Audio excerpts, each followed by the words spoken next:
Pasyal tayo guys sa ating food forest. Let's go!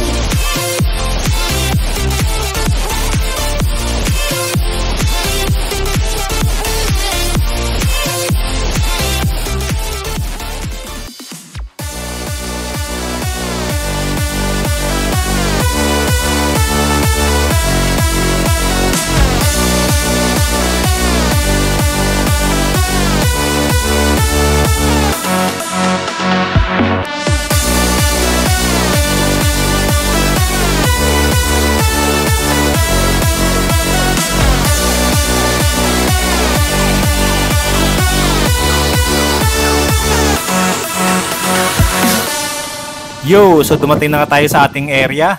So makikita nyo, yan po ating mga dragon fruit. Yan, 100 na poste yan. Yan. So nag-start na rin siyang mamunga. Or namunga na pala. No? So may bunga na siya. So yan, kung makikita nyo, kulay green. Yan, lahat ng puno may bunga yan. So kaya ako pumunta ay inspeksyonin natin kung kailan kaya mahihinog yan.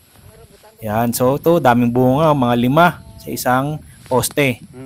Yan, marami yan. So, magsasawa ka dito sa pagkain ng dragon fruit. Dito kasi sa amin, mahal ito, mga nasa 250 per kilo.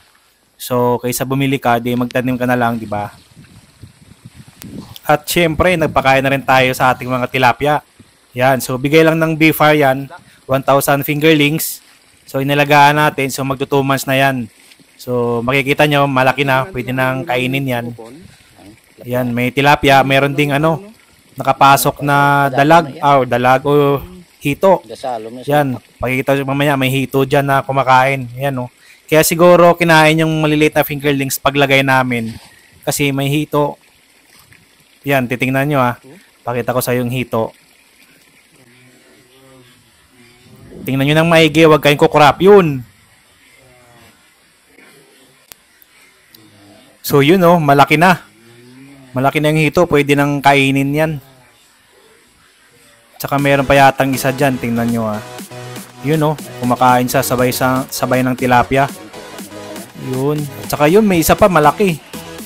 Yun, kaya siguro, kunti lang yung tilapia ngayon, mga 500 lang siguro yan. Pero yung binitawan namin dyan ay 1,000. So yung tilapia pala, ang feeding program ko dyan ay tate. So yung fingerlings pa lang yan, 5 days ako napapakain.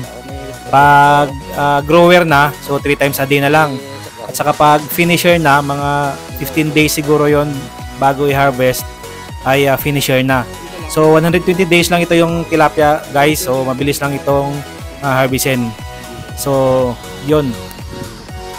At sabi ng nagbabantay, hindi daw namumunga yung mulberry natin. So yan ay tinuruan ko siya kung paano ito pabungahin. So madali lang naman, kakalbuhin mo lang yan. So ang tawag dyan ay de-leafing or pruning. So pagkatapos mong i-prune, tanggalin yung mga excess na mga sanga, ay de-leaf na rin natin, de-leafing. Tanggalin na yung mga dahon. So parang nagugupit ka lang. So ubusin natin yung dahon na yan.